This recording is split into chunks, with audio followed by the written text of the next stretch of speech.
Muy buenos días todavía, mis queridos hermanos, o tardes, ya es un poquito tarde. El día de hoy estamos nuevamente con las lecturas de dominicales de este próximo domingo, que ya es domingo 2 de agosto del 2020. Ya se acabó este mes de julio, entonces comenzamos por la señal de la Santa Cruz de nuestros enemigos. Líbranos, Señor Dios nuestro, en el nombre del Padre, del Hijo y del Espíritu Santo. Amén. Primera lectura. Lectura del libro del profeta Isaías. Esto dice el Señor. Todos ustedes, los que tienen sed, vengan por agua, y los que no tienen dinero, vengan, tomen trigo y coman, tomen vino y leche sin pagar. ¿Por qué gastar el dinero en lo que no es pan y el salario en lo que no alimenta? Escúchenme atentos y comerán bien, saborearán platillos sustanciosos. Préstenme atención, vengan a mí, escúchenme y vivirán. Sellaré con ustedes una alianza perpetua. Cumpliré las promesas que hice a David. Palabra de Dios. Te alabamos, Señor. Segunda lectura. Lectura de la carta del apóstol San Pablo a los romanos. Hermanos, ¿qué cosa podrá apartarnos del amor con que nos ama Cristo? Las tribulaciones, las angustias, la persecución, el hambre, la desnudez, el peligro, la espada. Ciertamente, de todo esto salimos más que victoriosos, gracias a aquel que nos ha amado. Pues estoy convencido de que ni la muerte, ni la vida, ni los ángeles, ni los demonios, ni el presente, ni el futuro, ni los poderes de este mundo, ni lo alto, ni lo bajo, ni criatura alguna podrá apartarnos del amor que nos ha manifestado Dios en Cristo Jesús. Palabra de Dios. Te alabamos, Señor. Lectura del Santo Evangelio según San Mateo. En aquel tiempo, al enterarse Jesús de la muerte de Juan el Bautista, subió a una barca y se dirigió a un lugar apartado y solitario. Al saberlo la gente, lo siguió por tierra desde los pueblos. Cuando Jesús desembarcó, vio aquella muchedumbre y se compadeció de ella y curó a los enfermos. Como ya se hacía tarde, se acercaron sus discípulos a decirle: estamos en despoblado y empieza a oscurecer. Despide a la gente para que vaya a los caseríos y compren algo de comer. Pero Jesús les replicó: no hace falta que vayan, denles ustedes de comer. Ellos le contestaron: no tenemos aquí más que 5 panes y 2 pescados. Él les dijo: tráiganmelos. Luego mandó que la gente se sentara sobre el pasto. Tomó los 5 panes y 2 pescados, y mirando al cielo pronunció una bendición. Partió los panes y se los dio a los discípulos para que los distribuyeran a la gente. Todos comieron hasta saciarse, y con los pedazos que habían sobrado se llenaron 12 canastos. Los que comieron eran unos 5,000 hombres, sin contar mujeres y a los niños. Palabra del Señor. Gloria a ti, Señor Jesús. Pues, hermanos, entonces para este domingo lo que podemos ver en la primera lectura es que pues Jesús nos está hablando el profeta Isaías nos está hablando, ¿verdad? Que nos acerquemos. Él ya está profetizando acerca del ministerio de Jesús. Y hay que tomar en cuenta que este profeta Isaías él nació 765 años antes de Jesús. Pero sin embargo, él ya está profetizando acerca de su ministerio, ¿verdad?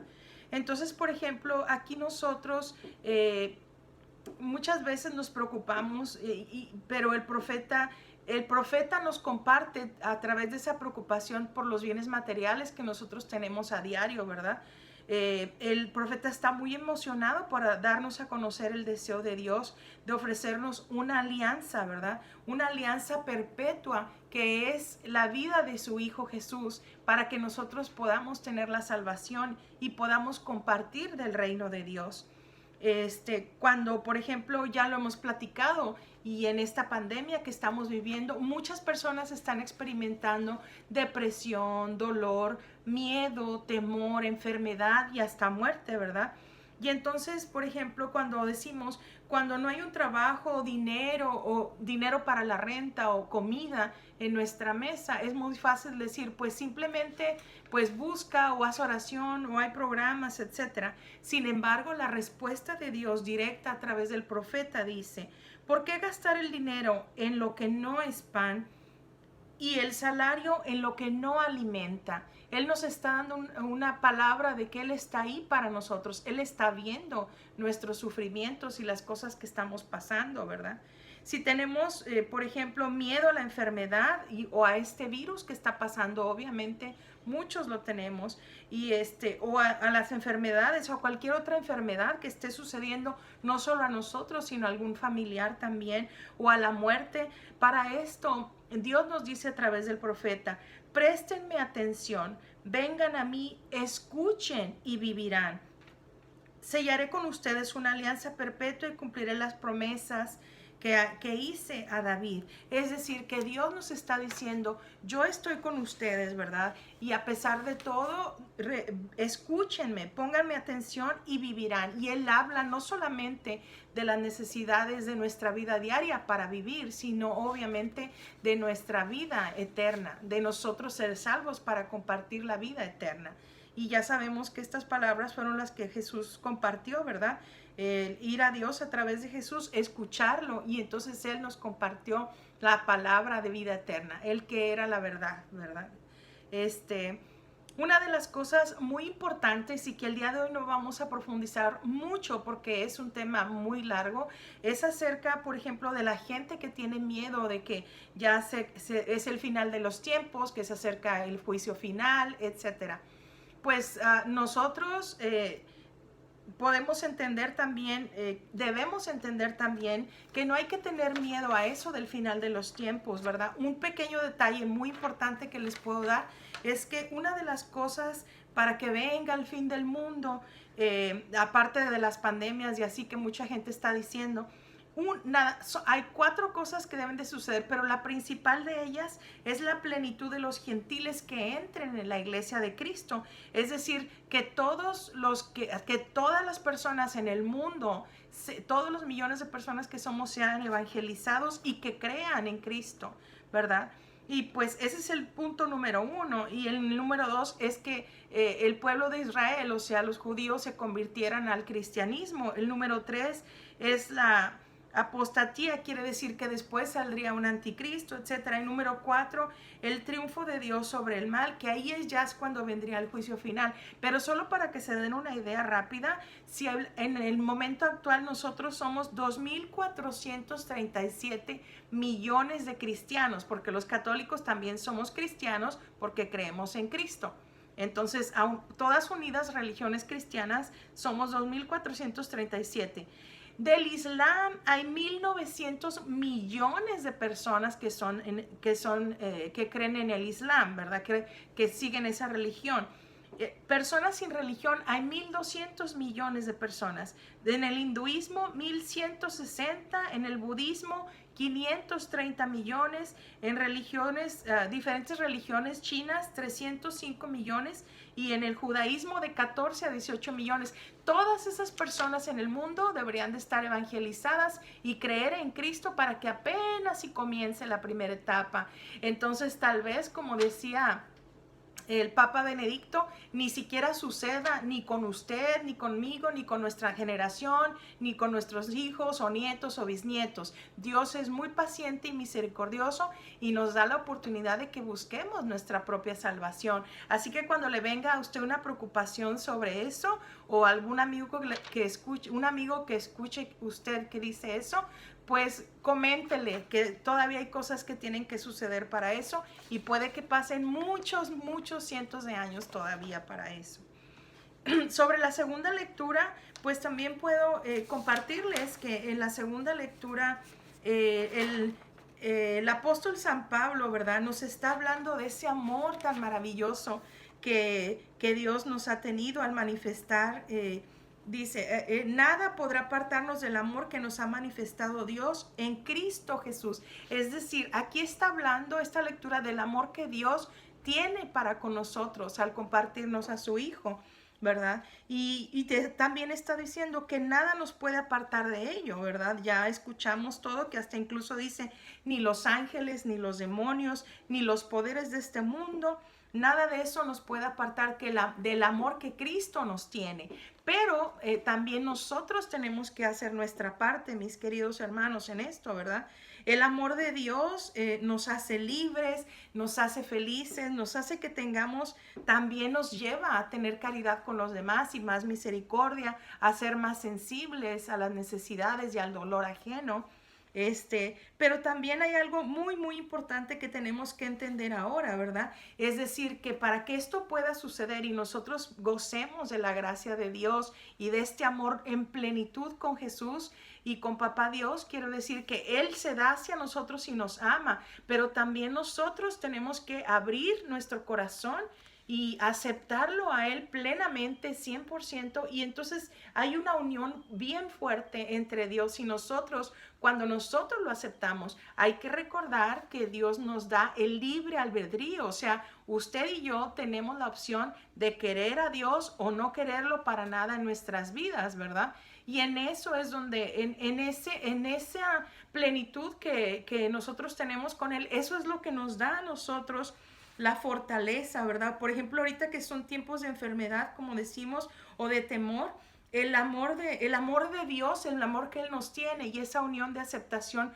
nuestra para con Él libremente, eso es lo que nos da la fuerza para seguir adelante con cualquier prueba en la vida, ya sea con esto actualmente de la pandemia, con alguna muerte en la familia, con alguna enfermedad, con todo lo que nosotros estemos pasando, ¿verdad? Entonces, el amor pleno de Jesús y nuestra entrega total a Él, esa unión es tan poderosa que es cuando podemos vencer cualquier adversidad. Ya sea, ahí es donde podemos hablar acerca de cualquier adversidad, aunque sean vicios fuertes, ¿verdad? Que sean pruebas fuertes, un pecado muy grande que creemos que no se puede vencer con el amor de Cristo y con nosotros tener la voluntad de amarlo plenamente y abrir nuestro corazón y nuestra vida a Él, se puede vencer todo eso, porque para Dios nada es imposible. Y aquí, en ese sentido, seguimos en el Evangelio que es tan hermoso, que es de San Mateo, ¿verdad? Que nos habla del milagro del milagro del pan y los pescados. Pues en este Evangelio tenemos que recordar que nos está diciendo el Evangelio que acababa de fallecer, bueno, había fallecido Juan y Jesús se sube en una barca, pues Jesús se sube a una barca para meditar tal vez, ¿verdad? Para hacer oración, o sea que se quería apartar de la gente. Y sin embargo, imagínense, Él está en la barca y Él va en la barca así y la gente lo va siguiendo por las orillitas de la tierra, entre la barca, obviamente el agua y la tierra, y lo va siguiendo. Y Él entonces ve a la muchedumbre y siente compasión por ellos, se baja mejor y va y cura a sus enfermos y los escucha y quiere estar con ellos, ¿verdad? Entonces, allí nos demuestra ese amor con tanto cuidado que Jesús tiene, la caridad, la misericordia con el pueblo de Dios. Entonces, Él nos ama tanto que siente compasión fuerte por nosotros, especialmente cuando tenemos enfermedades, y hablemos de enfermedades físicas, enfermedades espirituales, etcétera. Dice, pero mirando entonces Él al cielo, pronuncia una bendición con los 5 panes y los 2 pescados. Y a través de esa bendición viene la abundancia y le da de comer a 5,000 hombres, sin contar mujeres y niños, ¿verdad? Y esto también nos recuerda la bendición de cuando Él instituyó la Eucaristía, que también tomó el pan, ¿verdad? Y dio una bendición y la repartió a sus apóstoles. En esto, mis hermanos, también tenemos que recordar que en Dios existe la abundancia, ¿verdad? Nos recuerda también que en esa bendición de la abundancia, existe obviamente en el reino de Dios. En el reino de Dios hay abundancia y vamos vamos a comer de su pan, ¿verdad? De vida hasta saciarnos. Existe esa abundancia plena que saciará nuestra hambre y también nuestra sed de justicia. La salvación es su banquete eterno, el banquete por excelencia al que nosotros debemos aspirar. Y Dios, hermanos, no está limitado a nuestra lógica, es decir, para nosotros dirían 1 más 1 es 2, sin embargo, para Jesús 5 panes más 2 pescados fueron para darle de comer a más de 5,000 personas. Ese es el Dios que nos ayuda, ese es el Dios que está con nosotros. Jesús nos ama, nos alimenta, Jesús multiplica y también da a sus apóstoles para repartir aún más, ¿verdad? Y entonces nosotros la bendición y la abundancia también nos viene cuando compartimos con otros hermanos y cuando compartimos no solo el pan o las cosas materiales, sino las cosas espirituales, como escuchar a alguien que esté sufriendo, ¿verdad? El amor de Dios nos hace generosos y nos hace sensibles a los demás. Y hay que recordar también que en medio de todo esto que estamos pasando, ¿verdad? Muchas veces, mucha gente ahorita está experimentando el miedo a la muerte. ¿Qué pasa si yo me enfermo con este virus? ¿Qué pasa si yo muero? ¿Qué va a pasar con mi familia, con mi esposa, mi esposo, mi pareja, mis hijos, etcétera? Entonces, en ese sentido, yo los invito a que hagamos una reflexión, ¿verdad? Y si tienen chance y quieren darse esa tarea, que escribamos una carta, por ejemplo, de qué haríamos si supiéramos que hoy fuera el último día de nuestras vidas. No para verlo del lado trágico, sino que al momento que lo escribamos y lo meditemos, eso nos ayuda a hacernos más libres. Es decir, que una vez que venzamos ese miedo, ese miedo a la muerte, y escribimos y hablamos de ella o simplemente lo escribimos, usted puede destruir después el papel, tirarlo al baño, quemarlo, etcétera. Pero el hecho de que usted se libere y le diga, aunque sea una persona que esté alejada, usted pueda pedir perdón o perdonar a quien lo dañó, y también experimentar, ¿verdad? ¿Qué serían las cosas bonitas que le diría a esos seres queridos de la familia, los cercanos o a esa persona con la que usted no está bien? Y liberarse. ¿Por qué? Porque para liberarnos y que entre la gracia de Dios en nuestras vidas tenemos que presentarnos lo más limpio que podamos. Es decir, pensar que hoy es mi último día y si llega a pasarme algo, ¿cómo quiero yo ganarme la gloria de Dios? ¿Cómo quiero entrar yo al cielo con Dios? Si realmente quiero ser salvo y gozar de la vida eterna, ¿cómo me gustaría gozar de la vida eterna en Cristo? Gracias, mis hermanos. Cuenten con nuestras oraciones, especialmente todas las personas que, como ya les he dicho, que viven en el área de Tenderloin y que han asistido o que han asistido a la iglesia de San Bonifacio. Seguimos en oración para que Dios nos ayude, que esto se vaya pronto, que la vacuna venga pronto y que nuestras iglesias se abran pronto, porque nos hace falta convivir entre nosotros. Gracias, y que el amor de Cristo, que su bendición y el Espíritu Santo y la Virgen María los cubra con su divino manto, y que tengan un hermoso fin de semana. Dios los bendiga. Hasta luego.